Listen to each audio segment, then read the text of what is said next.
Hoje estudaremos o título 4º da parte geral do Código Penal, que trata do concurso de pessoas. Um crime pode ser praticado por uma ou por várias pessoas reunidas.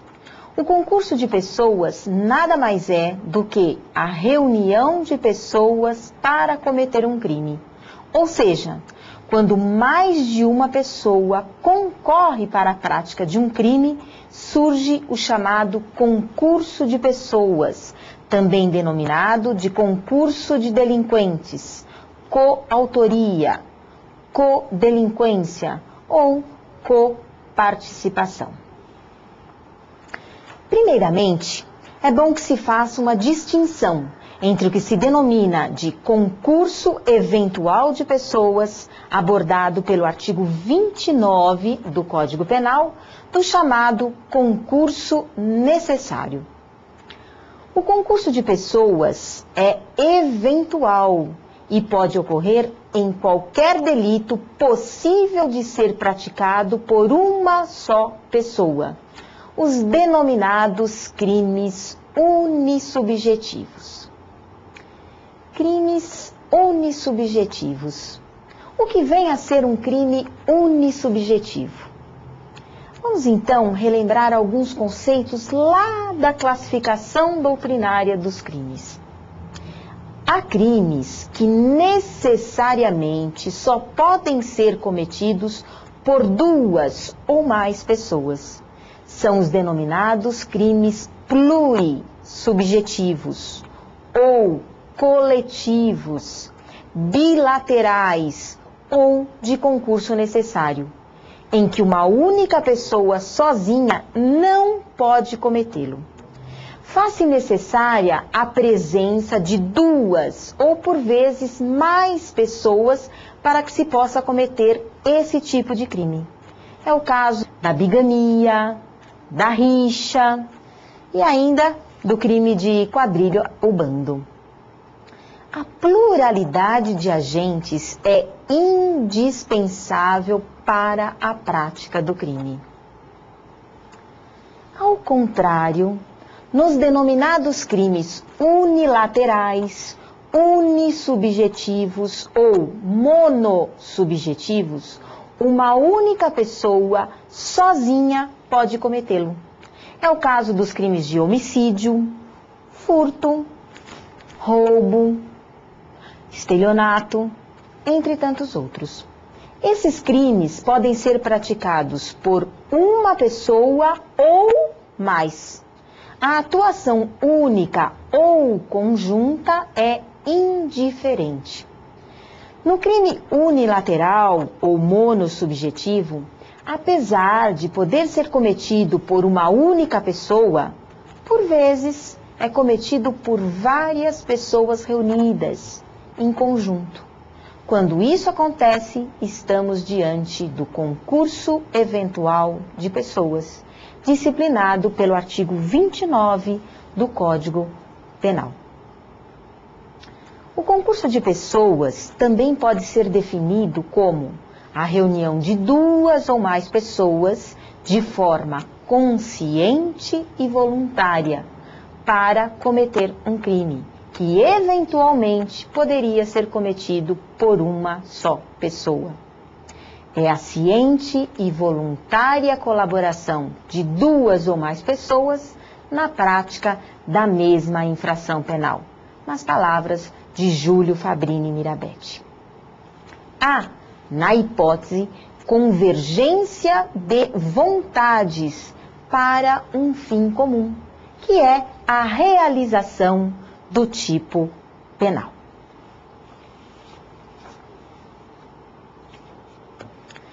Vamos a um exemplo.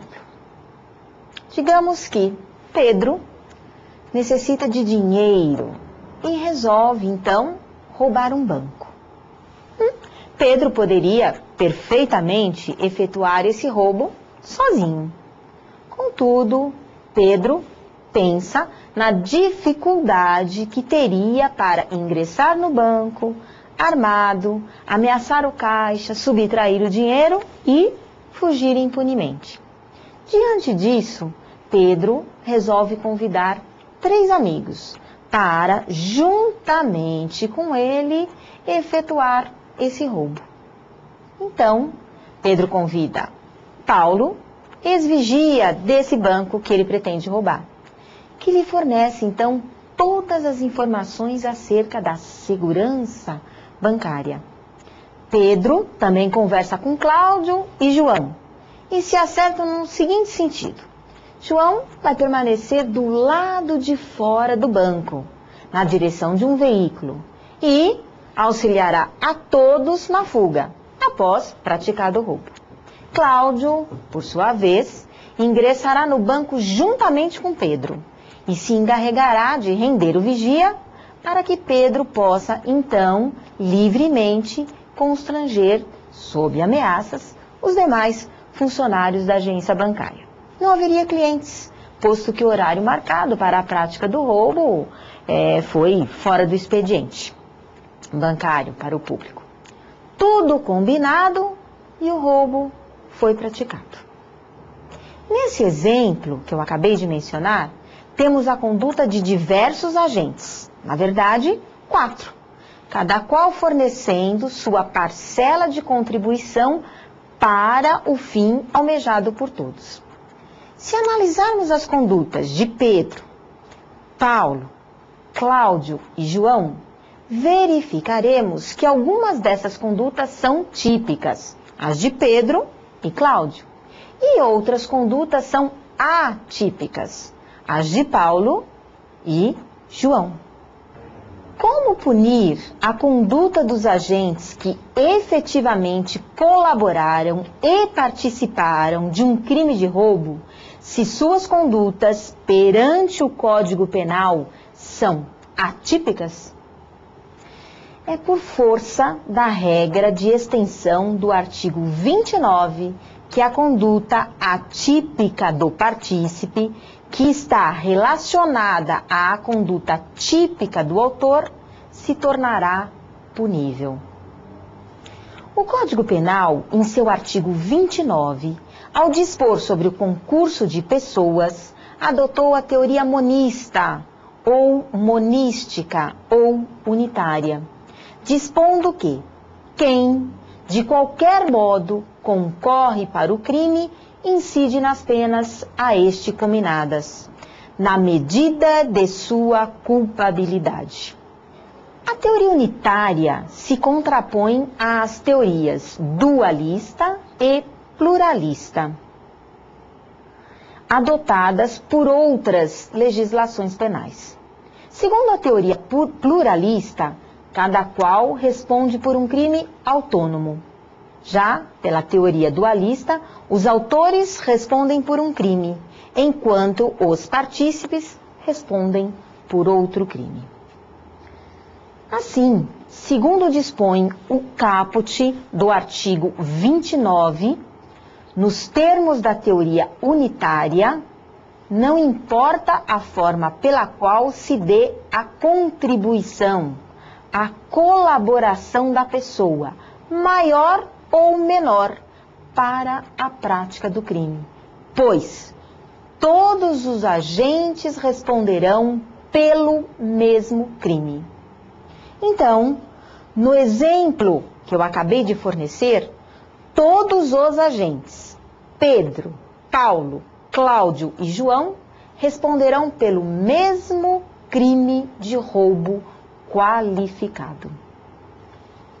Entretanto, apesar de responderem pelo mesmo crime, a pena para cada um dos agentes que participou do crime pode ser diversa, baseada no critério da culpabilidade, conforme dispõe a parte final do caput do artigo 29.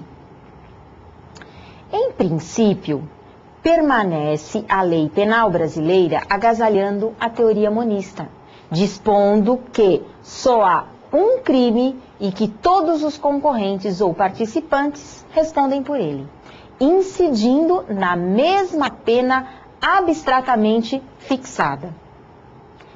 Sensível, porém, às críticas a esta teoria e diante de decisões reconhecidamente injustas, conforme consigna a exposição da Lei 7.209 de 84, o legislador de 1984 procurou abrandar a regra básica do caput, introduzindo disposições salvatórias para determinados casos. E as formas desse abrandamento são encontradas na parte final do caput do artigo 29 e ainda em seus parágrafos 1º e 2º, como veremos em seguida. Mas vamos falar primeiramente sobre os requisitos necessários para que ocorra o concurso de agentes. Primeiro dos requisitos: pluralidade de comportamentos. Conduta de 2 ou mais pessoas, seja realizando o fato típico, situação de coautoria, seja contribuindo de algum modo para que outrem o realize, a chamada participação. Segundo requisito: nexo de causalidade. É indispensável que o comportamento do autor, coautor ou partícipe seja relevante ou eficaz para a ação ou resultado. Terceiro dos requisitos: vínculo subjetivo ou psicológico. É necessário que cada agente tenha consciência de contribuir para a atividade delituosa de outrem. É indispensável a adesão subjetiva à vontade do outro, embora seja desnecessária a prévia combinação entre eles. Inexistindo o vínculo subjetivo, não há concurso de pessoas. Quarto dos requisitos: identidade de crime. A infração penal deve ser igual, objetiva e subjetiva, para todos os agentes. Só há um crime para todos os coautores ou partícipes. É a teoria unitária. Há várias formas de colaborar ou de concorrer para a prática de um delito. E daí vamos retirar alguns conceitos, como os de autor, coautor e partícipe. O Código Penal não se preocupou em definir o conceito de autor e de partícipe, ficando esta questão entregue à doutrina. Verifica-se, no entanto, que o conceito de participação está preso por uma relação de dependência ao conceito de autoria. O caput do artigo 29 emprega o verbo concorrer ao dispor: quem de qualquer modo concorre para o crime, cujo sentido básico é o de juntar-se, contribuir, cooperar, o que significa um procedimento secundário, acessório, e faz pressupor uma conduta principal. Logo, não é concebível a ideia de participação sem a autoria. Existem duas teorias sobre o conceito de autor. A teoria restritiva, que considera o autor aquele que realiza a figura típica, aquele que pratica a conduta definida no verbo núcleo da figura típica. No homicídio, é aquele que mata. No furto, aquele que subtrai, etc. Teoria extensiva. Considera autor não só quem realiza a figura típica, mas também aquele que, de qualquer modo, concorre para a produção do resultado. O Código Penal, em seu artigo 29, adotou a teoria restritiva, diferenciando autor de partícipe. Assim, autor é aquele que realiza a conduta descrita na norma penal incriminadora. Quem mata, no homicídio, quem subtrai, no furto. E partícipe, por sua vez, é aquele que, embora não realizando a conduta principal, concorre, de qualquer modo, para a produção do resultado. Eu creio que aqui eu não posso deixar de dizer que estas definições resultam da posição majoritária e que é de bom tom salientar que existe uma posição minoritária na doutrina que sustenta, dentro da teoria restritiva, a teoria do domínio do fato ao conceituar autor do crime. Para essa posição e teoria, autor é quem tem realmente o poder de realização do fato descrito no tipo, quem possui o domínio final da ação e, por isso, pode decidir sobre a consumação do fato típico. Autor é, portanto, não só aquele que realiza, de fato, ainda que em parte, o fato típico, mas também aquele que, planejando a ação delituosa, coordenando e ordenando-a, contando com a fidelidade dos seus comandados, tem o domínio final da ação, ainda que não tome parte na execução material do fato criminoso. Partícipe, para quem adota essa posição, é aquele que contribui sem, contudo, realizar a figura típica ou comandar a ação criminosa.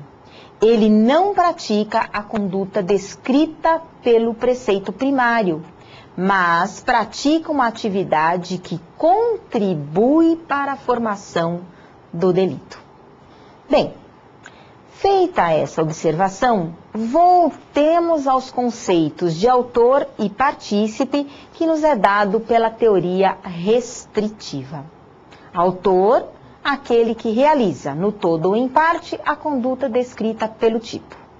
Logo, coautor é um autor que realiza, no todo ou em parte, juntamente com outro autor, a conduta descrita pelo tipo.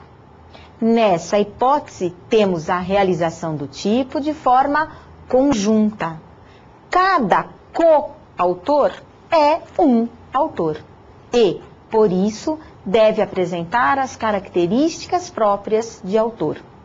Embora as contribuições dos coautores para a concretização do fato criminoso possam materialmente variar, o resultado total deve ser debitado a cada um. Partícipe. Partícipe é quem contribui para um delito alheio, sem realizar conduta que se ajusta ao tipo. E a participação pode manifestar-se de várias formas. Participação por ajuste é a combinação no sentido do cometimento de um crime, pressupondo em todos uma resolução determinada. Participação por determinação ou induzimento ou instigação são formas de participação moral. Na determinação ou induzimento, se faz surgir na mente de outra pessoa a intenção delituosa. Instigação é o ato de reforçar a ideia criminosa já concebida, estimulá-la. Participação por apoio moral em razão da presença física. Participação por auxílio na preparação ou na execução. É a participação de quem fornece a arma ou informações úteis para a execução do crime, ou a participação de quem permanece de guarda, no sentido de avisar a aproximação de terceiro. Participação por auxílio e adesão sem prévio acordo. Basta que aquele que auxilie tenha consciência do que faz, aderindo à vontade do outro. Participação por omissão. Para que a atitude omissiva implique a participação do agente na autoria do delito, é indispensável que seja ela a condição necessária para a sua ocorrência. Exemplo, o vigia que deixa a porta aberta. Vamos falar então sobre o momento da participação. Como se vê, a participação pode ocorrer em qualquer fase do iter criminis: cogitação, preparação, execução e consumação. E será punível desde que a conduta do autor ingresse na fase de execução, nos termos do que dispõe o artigo 31. O ajuste, a determinação ou instigação e o auxílio, salvo disposição expressa em contrário, não serão puníveis, se o crime não chega, pelo menos, a ser tentado. Evidentemente, não são puníveis os fatos que não ingressaram no campo do início da execução, conforme eu mesma disse na aula que ministrei sobre tentativa.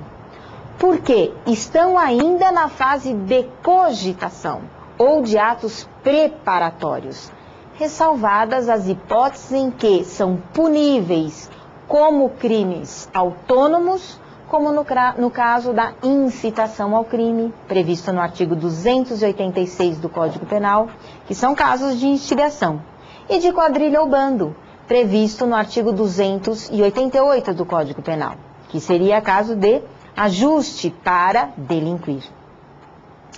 Para que se puna a participação, portanto, é necessário que o agente inicie a execução do crime, ressalvadas as hipóteses que os atos preparatórios já configurem crime, ou a própria incitação configure infração penal isolada.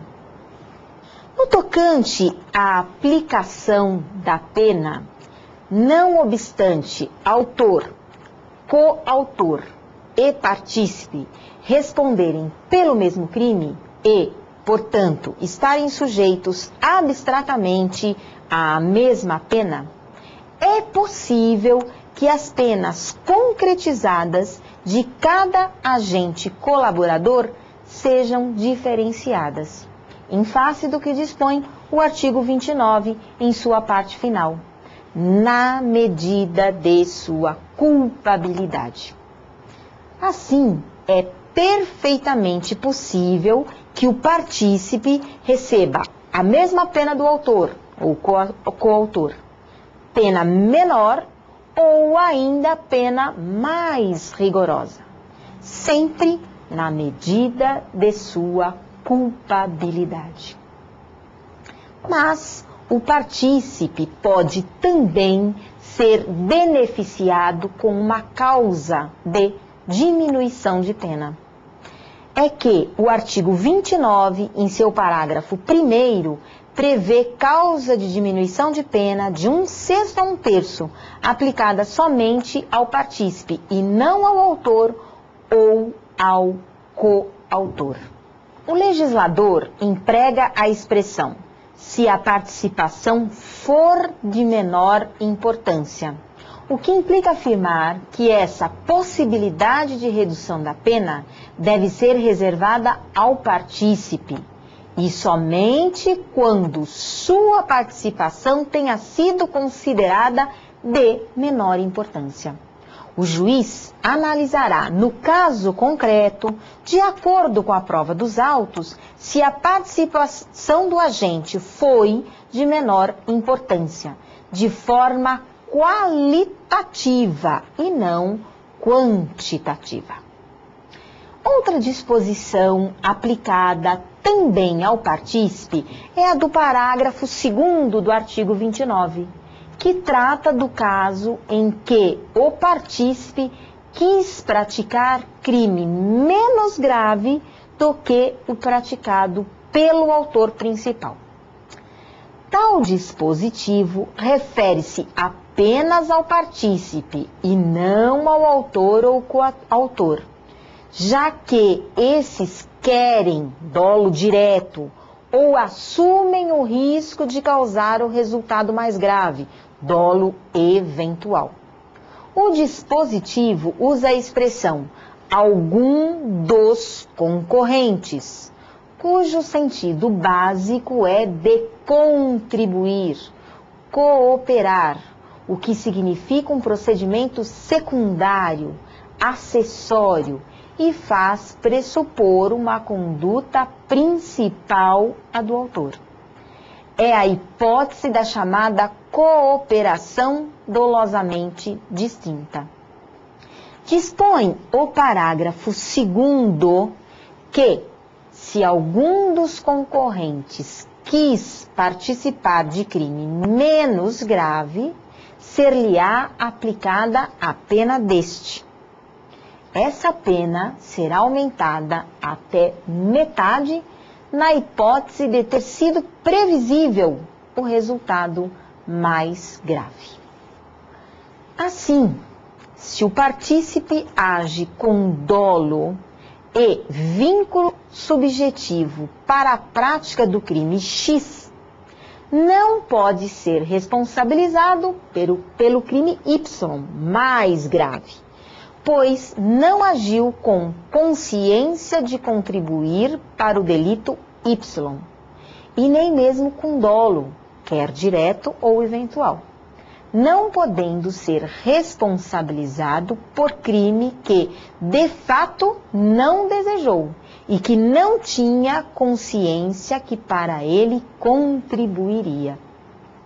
Contudo, se o resultado lhe era previsível a título de culpa, ainda assim responderá pelo crime do qual quis participar, o crime X menos grave, mas sua pena será aumentada até a metade. Se o resultado estiver na mesma linha causal do crime desejado, tendo o partícipe assumido o risco, responde pelo crime mais grave. O concurso de pessoas exige vontade livre e consciente de concorrer com a própria ação na ação de outrem. O partícipe, portanto, deve saber que presta o auxílio e para que o presta, não respondendo pelo excesso não previsível do autor principal. E é por isso que se diz que o partícipe não responde pelo crime mais grave quando a conduta do executor se apresenta de tal modo alheia à sua cota de contribuição moral ou material que valha por um rompimento da cadeia causal. É evidente que a aplicação ou não do parágrafo 2º pelo juiz é uma questão de prova e também circunstâncias que serão avaliadas de acordo com cada caso concreto. É de se ressaltar que a defesa tem muita dificuldade em conseguir provar a ocorrência, no caso concreto, do parágrafo 2º, já que toda a prova no campo do elemento subjetivo é de difícil demonstração. O artigo 30. O artigo 30 dispõe acerca das circunstâncias incomunicáveis no concurso de pessoas. Não se comunicam as circunstâncias e as condições de caráter pessoal, salvo quando elementares do crime. Circunstâncias são dados acessórios que, agregados ao tipo fundamental, determinam aumento ou diminuição de pena ou qualificam o crime. Podem ser circunstâncias agravantes, artigo 61 do Código Penal, ou circunstâncias atenuantes, artigo 65 do Código Penal. Causas de aumento e de diminuição de pena, na parte geral ou da parte especial, e ainda qualificadoras.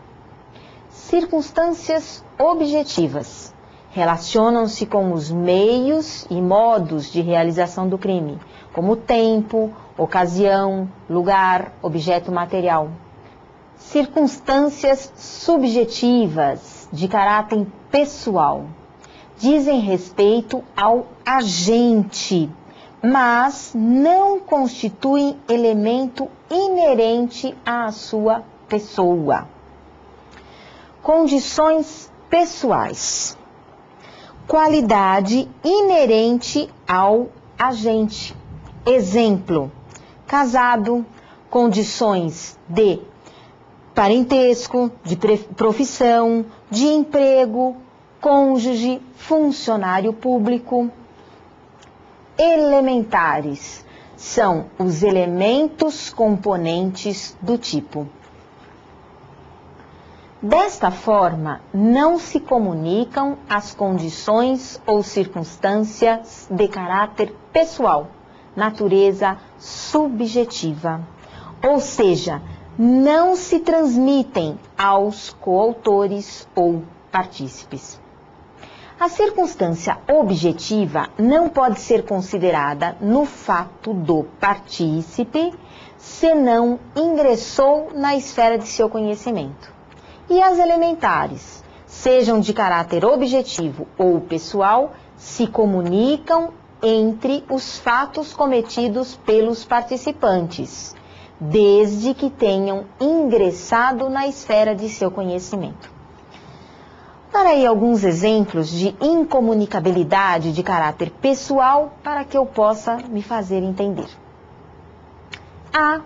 Reincidente induz B a praticar um crime. Ambos responderão pelo mesmo crime, mas A responderá com a agravante genérica da reincidência. B, não. Antes de finalizarmos a aula de hoje, vamos fazer ainda algumas observações correlatas ao tema estudado. Nos termos do artigo 62, inciso 1º, a pena é agravada em relação ao agente que promove ou organiza a cooperação no crime ou dirige a atividade dos demais agentes. Nos termos do artigo 62, inciso 2 e 4, a pena será também agravada em relação ao agente que coage ou induz outrem à execução material do crime, em certos casos de instigação ou determinação, e ainda em casos de autoria ou participação mediante paga ou promessa de recompensa. Exceções à teoria unitária ou monista. Como se diz, toda regra tem exceção, não é mesmo? Bem, na parte especial, o Código Penal contempla exceções à teoria monista, adotando a teoria dualista. Vejamos algumas. No aborto consentido, aquele que provoca o aborto responde pelo artigo 126, aborto praticado por terceiro, enquanto que a gestante que consente com o aborto responde pela segunda parte do artigo 124, que é o aborto consentido. Segunda situação, no delito de bigamia, o agente casado anteriormente incide no artigo 235 caput, enquanto que o solteiro, que com ele contrai casamento, responde pelo artigo 235, mas no parágrafo 1º. Na corrupção, o funcionário corrupto responde pelo artigo 317, ao passo que o particular que o corrompe responderá pelo artigo 333. Autoria mediata é uma modalidade de autoria.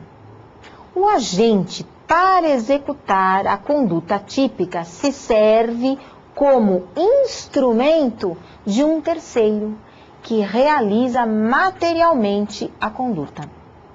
De forma consciente e deliberada, faz atuar por ele outro, cuja conduta não reúne todos os requisitos para ser punível. Exemplo: valer-se de um inimputável para a prática do crime. Importante observar: inexiste participação culposa em crime doloso. Vejamos um exemplo. Pedro entrega a João um revólver municiado, afirmando de forma negligente que está descarregado, e o induz a acionar o gatilho contra Maria. João, percebendo o engano, mas com o propósito de matar Maria, aciona o gatilho e mata. Neste caso, não haverá participação, mas sim homicídio culposo em relação a Pedro, que foi negligente, e homicídio doloso em relação a João, que quis efetivamente matar Maria. No crime culposo, pode haver coautoria. A participação, porém, é inadmissível.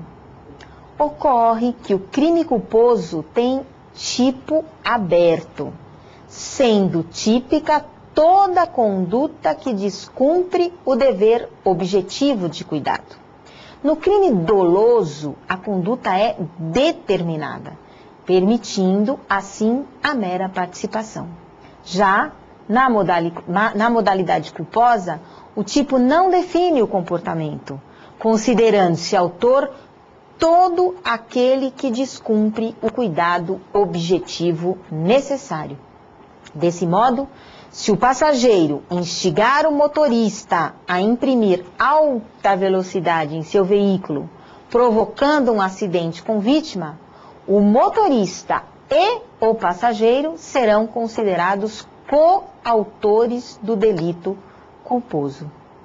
Da mesma forma, teremos coautoria em crime culposo quando dois empregados lançam uma tábua de um andaime, atingindo um transeunte, ou quando duas pessoas preparam uma fogueira, provocando incêndio culposo.